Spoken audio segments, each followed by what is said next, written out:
With all that I saw, tell me, why wouldn't I fall? From a deeply enclaved village I hail. I come from a place where I can't afford to fail. So every day is a struggle just so my ship can sail. So every day is a hustle just so my story wouldn't be told like a common tale. So I choose to be the head rather than the tail. I am ready to take the bull by the horn regardless of what it'll entail. So came time for me to leave the village for university education. Then came the endless advices from my parents raining down on my head. Then came the numerous blessings they wished me as they tapped on my shoulders and sprayed saliva on my chest. All I could do was to concur with all they said, for they said too much, I think. One thing was peculiar and striking about my father's message. He said, "Remember, son, remember where you're coming from. Remember your roots. Remember where you're headed." Off I went into a strange land, they call it Boya. Found myself in a strange place, they call it the University of Boya, the place to be. I made friends, but the difference between us was like day to night. There was the strong need to close up on the gap, so I too joined scamming and other funny businesses.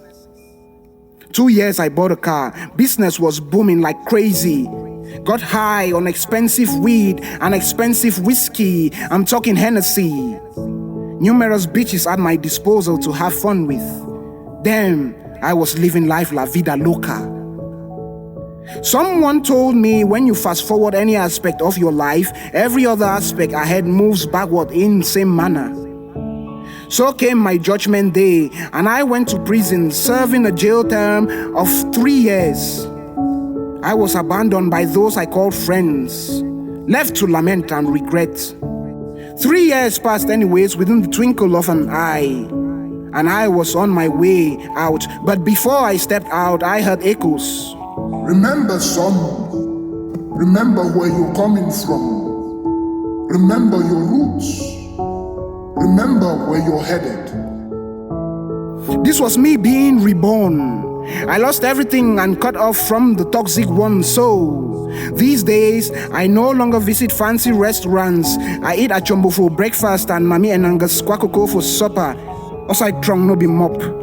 At least this can sustain me through the day and night.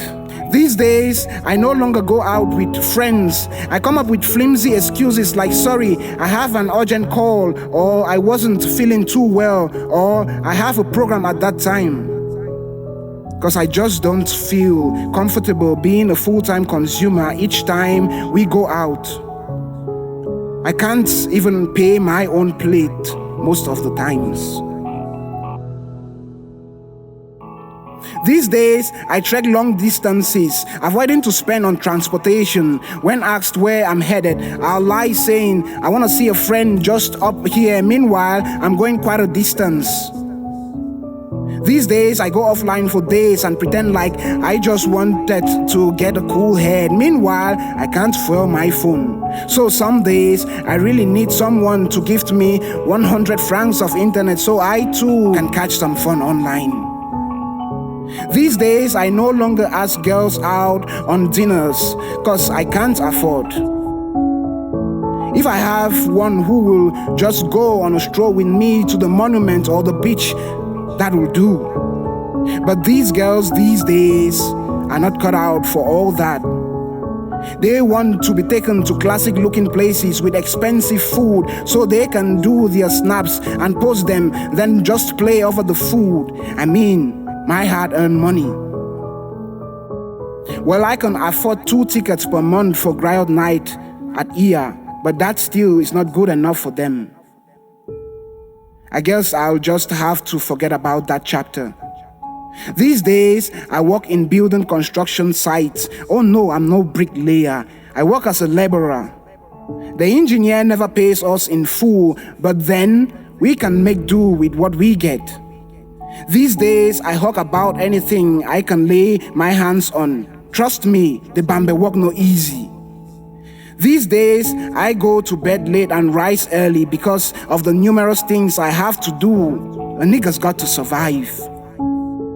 These days, I buy my shirts at 1,000 francs each at Muya Market, but I do proper selection, so much that friends praise and ask where I got them. I, however, admire my friend Gwa who dresses flashy. I mean, it's catchy. These days, I repeat the same shoe over and over again, but you probably haven't noticed because I try to at least change my shirts and t-shirts more often. Yes, I'm talking about the shirts and t-shirts for 1,000 francs and 500 francs. These days, I no longer use an iPhone. I swear I can't afford it. I use MTN promotion phone for 20k. At least it serves the purpose and can take me some averagely nice photos too. These days, when someone tells me sorry, I couldn't make it, or sorry, I can't help out, I reply, it's okay, I understand. Well, I understand that life is about setting priorities, and I clearly wasn't one. And don't get me wrong, it's perfectly fine because it's actually your decision to make. These days, I take my studies a bit more serious, even though I'm not sure if it'll offer me a sustainable job or even a means. These days, I go to church more often because I want to believe that there is a supreme being watching over us all and will bless us if we turn to Him. So, I take some time out and pray, hoping that He'll open my doors and lead me to the light which is being preached to be at the end of the tunnel. I pray I make it in life. May all these not have been in vain. My name is